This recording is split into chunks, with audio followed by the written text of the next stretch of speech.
బారిన పడి ఆపదలో ఉన్న సమయంలో ఈరోజు వైద్యం కొరకు ఏ చిన్న నొప్పి వచ్చినా రోగం వచ్చినా దవాఖానలకు వెళ్తే లక్షల రూపాయలు బిల్లులు అయ్యేటటువంటి పరిస్థితి. పేదల దగ్గర సమయానికి లక్షల రూపాయలు చేతిలో ఉండేటటువంటి పరిస్థితి ఉండదు.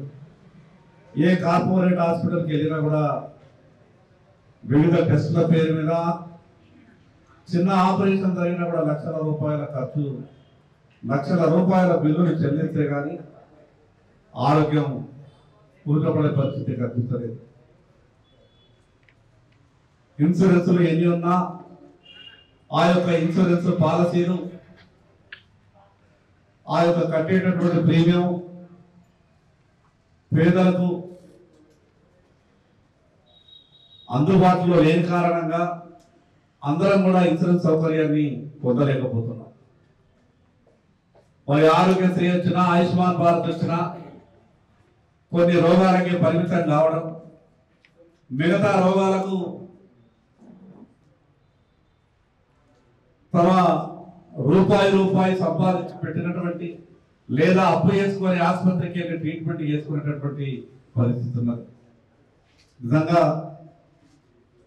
ప్రత్యేకంగా వైద్యానికి వరకు అయినప్పుడు అదొక ఆసుపత్రిలో ఉన్నన్ని రోజులు ఒక బాధ అయితే బిల్లు కట్టేటప్పుడు ఇంకొక బాధ.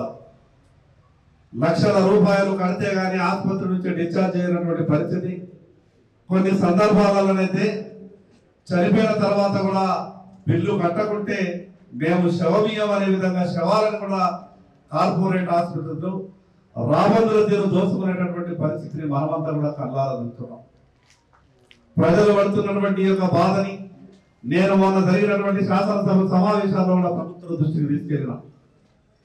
5 లక్షల నుంచి 10 లక్షల రూపాయలు చేస్తున్నామని చెప్పినా కూడా ఇంకా సీఎం రిలీఫ్ పట్టడం మీదనే, ఇంకా ప్రభుత్వం చేసేటటువంటి సహాయం మీదనే పేదలు ఆధారపడుతూ ఉన్నారు. ప్రధానమంత్రి రిలీఫ్ ఫండ్ కావాలని కొందరు, ముఖ్యమంత్రి రిలీఫ్ ఫండ్ కావాలని ఇంకొందరు.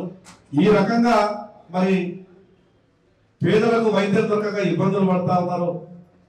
ఏ నొప్పి వచ్చినా, రోగం వచ్చినా, ఏ ఆసుపత్రికి వెళ్ళినా కూడా పేదలకు, ప్రజలకు ఫ్రీగా ట్రీట్మెంట్ ఇచ్చేటటువంటి పరిస్థితి రావాలని నేను ప్రభుత్వం దృష్టికి తీసుకెళ్లేటటువంటి ప్రయత్నం చేస్తాను. మరిన్ని వీడియోస్ కోసం ఛానల్ ని సబ్స్క్రైబ్ చేయండి. లేటెస్ట్ అప్డేట్స్ కోసం వాట్సాప్ ఛానల్ ని ఫాలో అవ్వండి. ఆ లింక్ డిస్క్రిప్షన్ లో ఉంది.